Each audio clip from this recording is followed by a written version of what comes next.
This story is The Three Billy Goats Gruff, and it's a story my granddaughter Nora says she really likes. And I kind of like it too. Billy Goat, Billy Goat, Billy Goat Gruff. This is the tale of the Billy Goats Gruff. One was the little goat covered with fluff. One was the middle goat, not big enough. And one was the big goat, he's rough and tough. And these three Billy Goats Gruff lived in a green grassy meadow next to a wild river. Can you show me a wild river? You hear the water? And one day, the little Billy Goat Gruff, the one that was covered with fluff, said, I'm going to cross the river and see what the grass tastes like on the other side. And away that Billy Goat went, treat, trot, across the bridge, treat, trot. And then out from under the bridge came a great, big, smelly, old, bad-tempered troll. Who's that walking on my bridge? Billy Goat, Billy Goat, Billy Goat Gruff. I'm just the little goat covered in fluff. Grunted the troll. Well, you're only an appetizer, but I am going to eat you. No, don't do that, said the little Billy Goat Gruff. I'm no more than a snack pack. You should wait for my brother, the middle Billy Goat Gruff. That's the real meal deal. All right, said the troll, and off went the little Billy Goat Gruff, treat, trot. On the other side of the river, that little Billy Goat Gruff flicked a tail. Could you flick a tail? And over came the middle Billy Goat. Treat, oh, come up to the front, please. It's much more fun up here. Yeah, just slip right in. The middle Billy Goat Gruff started to walk. Treat, trot, across the bridge. Treat, trot, and out from under the bridge came the great, big, smelly, old, bad-tempered troll. Rah! Who's that walking on my bridge? Billy Goat, Billy Goat, Billy Goat Gruff. I am the middle goat, not big enough. I'll say you're not big enough, growled the troll. You're not the real meal deal. You're hardly even a whopper. But I'm hungry, and I'm going to eat you. Don't! Squealed the middle Billy Goat Gruff. You want to wait for my brother, the big Billy Goat Gruff. He's the family bucket, if you know what I mean. Oh, the troll nodded. All right, off you go. And away the middle Billy Goat Gruff went. Treat, trot. He tried the grass on the other side, and then he flicked his tail. And along came the big Billy Goat Gruff. Trotta, trotta, across the bridge. Trotta, trotta. And out from under the bridge came the smelly, old, bad-tempered troll. Come on, right up to the front. Who's that walking on my bridge? Billy Goat, Billy Goat, Billy Goat Gruff. I am the big goat. I'm rough and tough. The troll ran his tongue over his teeth. Try that. Feel your sharp teeth. I got good teeth. I can chew you up. No, said the big Billy Goat Gruff. You're not going to do that. Yes, I am, said the troll. No, you're not. Yes, I am. No, you're not. No, yes, no. The big billy goat Gruff put their head down, ran forward, and butted that troll into the back of behind. And the troll went up in the air and over the railing and landed head first in the raging river. And he washed out to sea. And that big billy goat Gruff, well, just walked on to the green grassy meadow and sampled the grass. Billy goat, Billy goat, Billy goat Gruff, that is the tale of the billy goat Gruff. Welcome, the people who just came in. I'm so glad you're here. I am not Louise Profit Leblanc, and these are not Indigenous stories, but they are stories.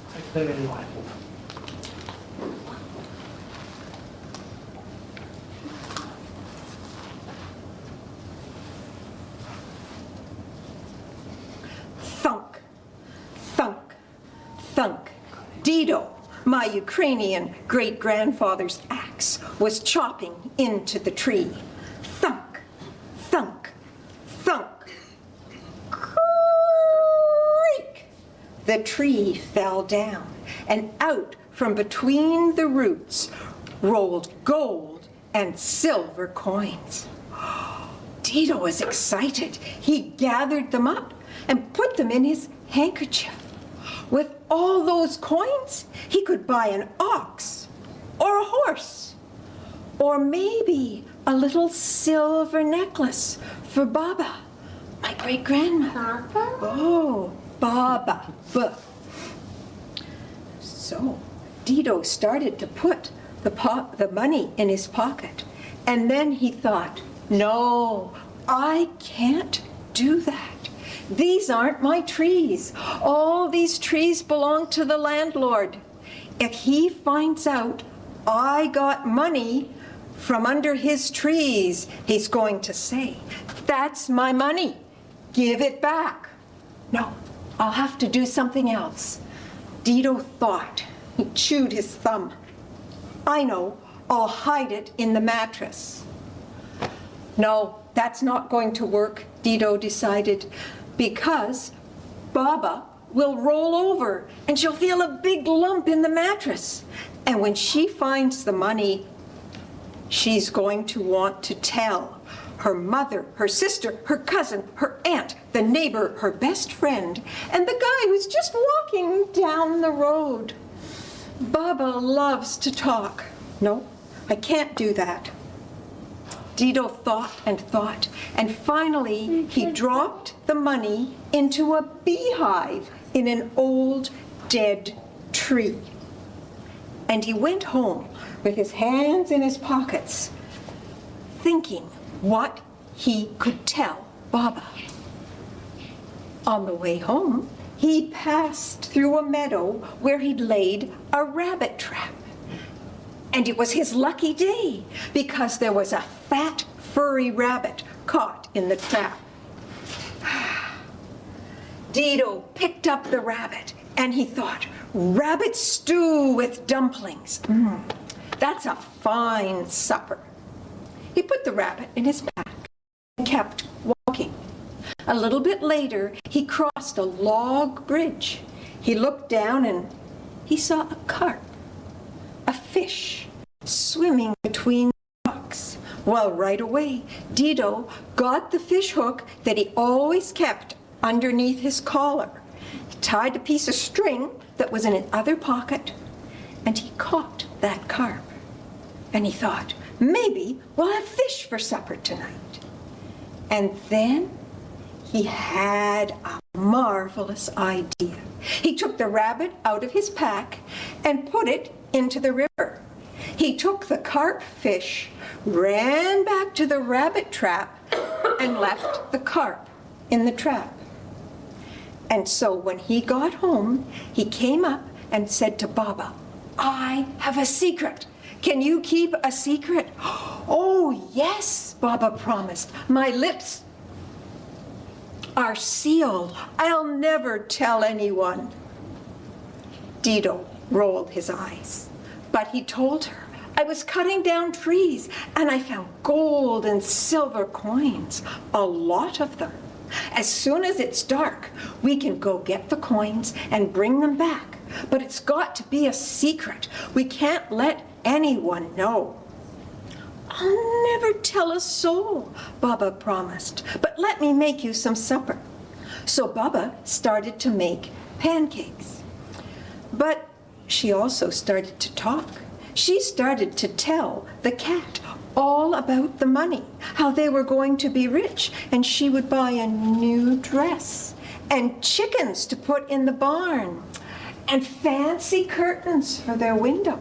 She was so busy telling all these things to the cat that she never noticed that Dido put 2 pancakes into his backpack for every 1 pancake that he ate. And when it was dark, Baba and Dido set out to find the money. But Baba fell behind because she had to stop to tell the dog all about the money and how they were going to be rich. And that's exactly what Dido wanted, because he needed to get ahead. He needed to take those pancakes out of his backpack and hang them on the birch tree. When Baba caught up to him, she said, Dido, look, there's pancakes growing on the tree. If I'd known that before supper, I wouldn't have to cook. Dido shook his head. Oh, it wasn't till after supper that the pancake and syrup cloud went over. We're just lucky none of those pancakes hit us on top of our head. Oh, said Baba. They kept walking, and in a little while they went through the meadow, and Baba saw the carp in the rabbit trap. Dido, look, there's a fish. There's a fish in the middle of the meadow. Fish don't come in the meadow. They do, Dido explained, if they're a walking fish. Sometimes in the summer when the rivers get dry, well, the fish just get out of the river and walk to a deeper spot. Baba nodded. Dido put the fish in his pack, and they went into the woods.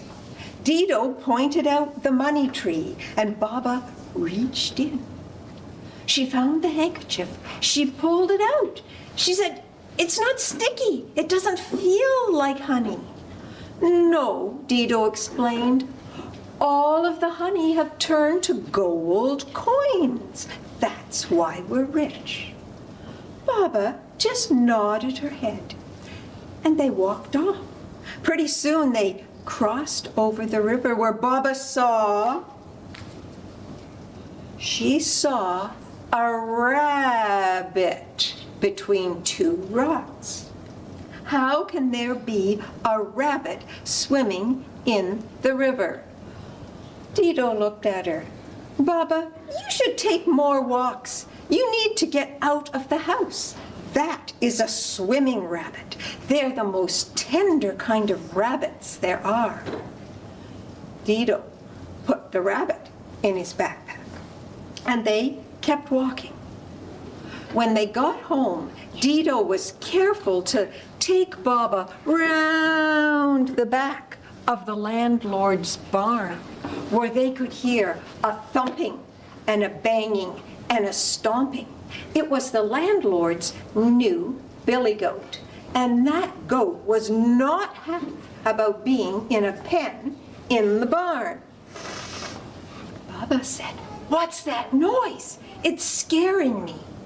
"Oh," Dido explained, "it should scare you. That's the devil beating the landlord. You see, the landlord borrowed money, and now he can't pay it back. So the devil is beating him till he gets the money. Shh, we don't want him to see us." So Baba and Dido hurried home. they put that money in the chicken's nest so that when it hatched, all the silver coins would turn to gold. Dido slept like a log that night. But Baba, she lay awake, just waiting for a chance to tell someone about all the things she would buy. And so, in the morning, right after breakfast, she went and she told her mother, her sister, her cousin, her aunt, the neighbor, the best friend, and the woman walking down the street. It was round about lunchtime that the landlord's 2 strapping, strong sons came to their house and said, "Our father wants to see you about the money." Baba and Dido went to the landlord's house. The landlord frowned and said, "What's this? I hear you're stealing money from my woods."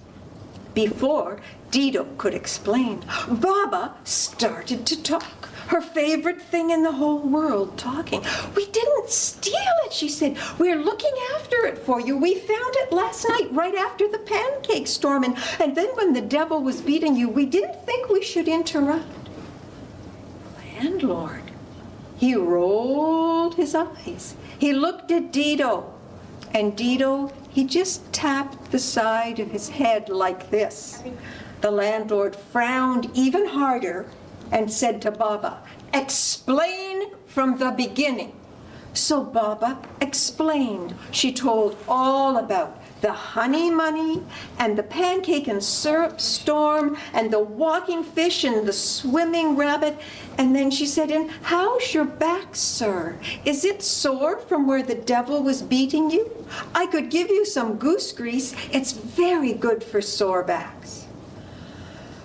"Oh, crazy woman," said the landlord.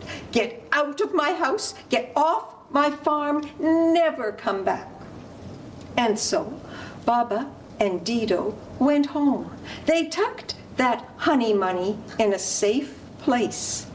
And they added to it a little bit every year until they had enough money to come to Canada and go to Saskatchewan and get a farm of their very own in a little town called Yellow Creek.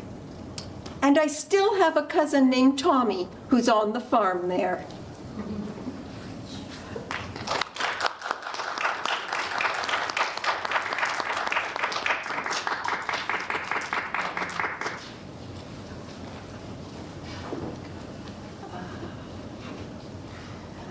Once, in a small nest, under the floor, in a small shed, behind a small barn, next to a small house, on a small farm, at the top of a small island, in the small country of Dominica, there was a small family of little mice.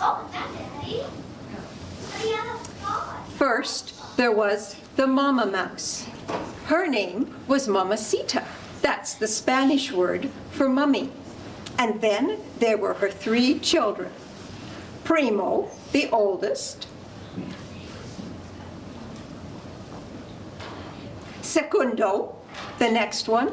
And then there was Quasimodo, the teeniest, tiniest, smallest little baby mouse.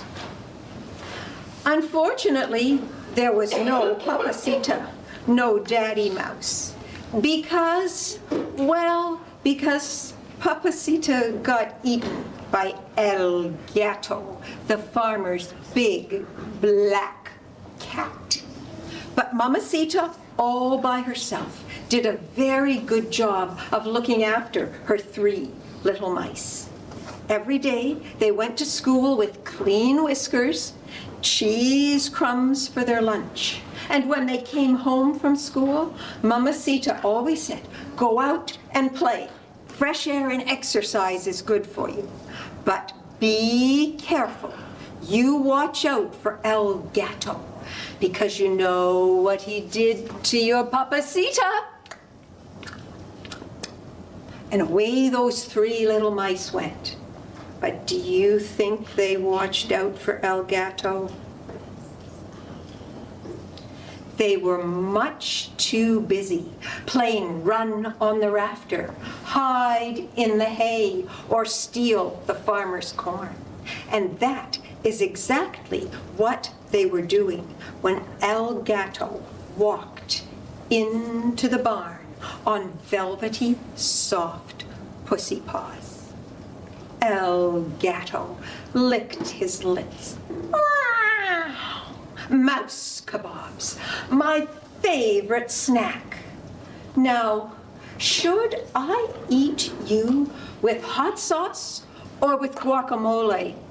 Before El Gato could make up his mind, Mamacita poked her head out of the mouse hole. She looked all around. She saw what was happening. She opened her mouth very wide and she cried, "Bow wow! Bow wow! Bow wow wow wow!" Every hair on El Gato's back stood on end, and that cat ran up the ladder into the hayloft and hid under a bale of hay. Mamacita came over to her 3 little mice. She gathered up Primo and Segundo and Quasimodo. "Come along," she said. "It's time to come home. And please remember, it's always a good thing to learn another language."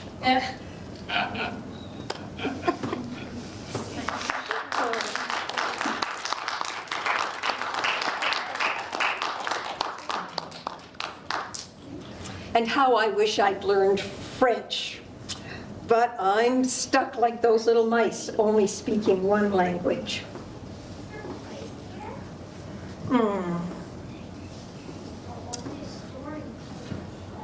Thanks? No, not thanks. I'm sorry. It was Valentine's Day. Valentine's Day, February last year. And my grandchild Aaron's parents were going to a big fancy party. So Aaron came to have a sleepover at my house. Well, they got there and Aaron and Grandpa and I, we played Pictionary and we played Bugs in the Kitchen. We did a couple of other things. Then we put on our pajamas and watched Frozen for the 47th time. But after the movie was done and it was bedtime, Aaron and I walked up the stairs to bed. Aaron looked out the window and saw that it was snowing. Could you make some snow? And Aaron said, "Oh, Grandma, I hope it snows all night. I hope the snow is up to the window in the morning." And I thought, I don't, too much shoveling. But in the morning when we got up, we found that the snow had come up to the top step of the porch, and Aaron was all set to go out and play. But I said, "You have to have a proper breakfast." So they had a slice of cold pizza, a bowl of rice pudding, and a glass of cranberry juice. And then that amazing little kid got all their winter stuff on all by themselves. Snow pants, boots, coat, hat, mitts. All they needed me for was to tie a scarf over their face, and out they went. The first thing Aaron did was break an icicle off the garage, and then they ran down the driveway, swirling that icicle around like a lightsaber or a sword. When they got to the end of the driveway, Aaron whirled round in a big dizzy circle, and that ice saber smacked into the post that tells the snowplow people to plow my driveway. And the icicle lightsaber broke into a dozen pieces. Aaron just had a little stub left in their hand. Aaron didn't look very happy. They put their hands in their pockets and went kicking back down the driveway to the backyard. But by the time Aaron got to the backyard, they were feeling happier. They lay down and made a snow angel. Can you do snow angel arms? Yeah. And then Aaron got up and made a snowball and threw it at the pine tree. I don't think you should ask Aaron to be on your baseball team. But Aaron tried again, and this time the snowball connected, and down from the tree came a big, wet handful of snow that went right between Aaron's hood and the back of the jacket. If you put your hand back there, you remember how that feels when you get wet snow in there? I saw them shiver. But it was time to make another snowball. Only this time, Aaron made a huge snowball. It was about the size of Grandpa's Pilates ball. They just left it there. Then Aaron started to make another snowball. This one was big, but not quite so big. This one was the size of a beach ball. And Aaron put it on top. When Aaron started to make a third snowball, I knew what was going to happen, so I got the necessary equipment. And when there came a knock at the back door, I opened it and handed Aaron a carrot, Grandpa's red Sens ball cap, and 2 dog biscuits. Aaron shook their head. Grandma, everybody knows Frosty has 2 eyes made out of coal. I said, our fireplace is electric. Dog biscuits work just fine. They shook their head, went back, and finished the snowman. And then that rascally kid took off their scarf, the scarf I tied around their neck, and put it on Frosty. Well, it did look good. And then Aaron jumped over the back fence and walked along looking at the big kids playing hockey on the skating rink. Aaron could tell they weren't big enough to be invited to play. So Aaron walked to the end of the rink where all the big pile of snow was. They climbed up to the top and started to be sassy. I'm the boss of the castle, and you're the dirty rascal. I'm the boss of the castle, and you're the dirty rascal. And all of a sudden, Aaron's feet slipped out from underneath, and whoom! They came falling down that mountain of snow. Well, Aaron got right up, dusted themselves off, went up to the top, and slid down again and again. And again, and then they came down on their tummy like a little harp seal. After a few more slides, Aaron decided they'd had enough and came into the house. Well, they put their mitts on the heater. I hung up their coat and their snow pants in the closet. We made hot chocolate in the microwave, and we put marshmallow snowballs on top.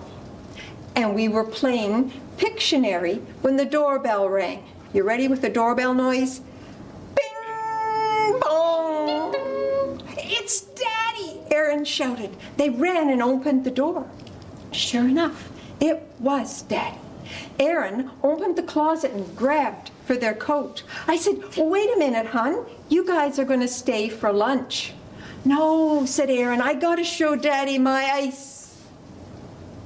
And Aaron pulled a very wet and soggy Kleenex out of their pocket. Where's my icicle? Do you know what happened to that icicle? Yes. What? It melted. Why did it melt? Because it was in the pocket. And the pocket was in the coat, and the coat was in the closet, and the closet was in the house. Yeah, not a good place for icicles.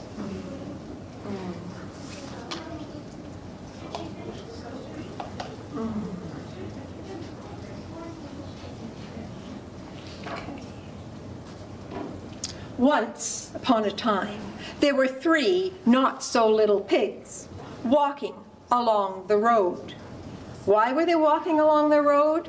Because, thanks for coming, because their mother, an old lady sow, said, "You pigs have finished your education. It's time you got a job and started to pay rent." And those 3 not-so-little pigs thought, if we're going to pay rent, we're going to have our own apartment, a place that has a microwave, a dishwasher, and a refrigerator that squirts ice cubes right out the door. Well, they walked along the road. And by they came to a field where a farmer was baling straw. The first not-so-little pig bent down and looked. "Whoa, that's amazing. Can I help?" "Sure," said the farmer, "I'll hire you." And so that not-so-little pig worked all morning baling straw. And instead of being paid in cash, they took a few bales of straw. "After all," said the pig, "if Mountain Equipment can build their straw out of straw bales, I can make a house." The other 2 pigs kept on walking, and by they followed a curve of the road where the derecho had struck. Trees were knocked over, roots were pulled from the ground. The pigs just stared, and then someone from the city planning department came by with a clipboard. "Are you pigs here for firewood because you can take what's over there?" "No," said the second little pig. "I don't need firewood, but I'd like sticks and branches to build myself a house." "Go for it," said the city official. So that not-so-little pig went and rented a truck and a chainsaw from Home Depot and cleaned up and built themselves a house of sticks. That left the third not-so-little pig walking along, and they were just starting up a hill when a delivery truck loaded with bricks came by. The driver rolled down the window and said, "Hey, do you know who ordered bricks around here?" "Nope," answered the pig, "but if you unload them at the top of the hill, I'll pay you when I get there." By the time that third pig got to the top of the hill, the bricks were in a pile. The pig paid with money from the piggy bank, and the driver skedaddled. That pig made a very fine bungalow out of bricks, 2 bedrooms, a bath with a walk-in sauna, a wraparound porch, and a fireplace in the living room. And those pigs, they stayed friends. Every Tuesday, they'd get together to roll in the mud. On Thursdays, they met up to swap lies and eat swell. Sundays, they always texted their mother. Life was good until one day, a bad wolf came walking along that same road. The wolf saw the first not-so-little pig and the house of straw, and the wolf thought, "Bacon and eggs for breakfast." The wolf walked right up, knocked on the door. Little pig, won't you let me come in?" No, not by the hair of my chinny chin." "Then I'll huff and I'll puff and I'll blow your house in." And the wolf huffed and he puffed and he blew that house in, and he had bacon and eggs and toast and strawberry jam and cappuccino for breakfast. The next day, the wolf was further along the road. The wolf saw the house made of sticks and the second not-so-little pig, and the wolf thought, sausage on a bun for lunch. The wolf went up, rang the doorbell, and shouted, little pig, won't you let me come in?" No, not by the hair of my chinny chin chin." The wolf huffed and puffed and huffed and had more than one sausage on a bun with a side of coleslaw and a large cream soda. It was 2 days later when that same big bad wolf made it to the top of the hill, saw the house of bricks and the third pig. The wolf thought, roast pork and applesauce for supper. The wolf pressed the button for the intercom and called out, little pig, won't you let me come in? And you know what the pig said? No, not by the hair of my chinny chin. Then I'll huff and I'll puff and I'll blow your house in. The wolf huffed and puffed and puffed and huffed and huffed and puffed and until he had to take out his inhaler and have a puff for himself. The wolf looked around, pulled out his iPhone and texted in, pigs, stubborn pigs, uncooperative stubborn pigs, pigs that live in brick houses, pigs that live in brick houses with chimneys. The wolf read to the bottom. Got it now, he said. You'll be sorry, piggy. And the wolf started to climb up the side of that house. Well, the third not-so-little pig called out, Alexa, how do you cook a wolf? The third pig lit a fire in the fireplace, filled their biggest pot with water, set it in the fireplace, and waited. Pretty soon, the wolf came across the roof. The pig looked up, saw the wolf's feet go over the edge of the chimney. Pig reached for a package of egg noodles, and as soon as the wolf slipped down that chimney and did a 4-point landing in the pot, Pig poured in the noodles, slapped the lid on the pot. 2 hours later, that third not-so-little pig was enjoying the best bowl of wolf noodle soup you've ever tasted. Recipes available on request.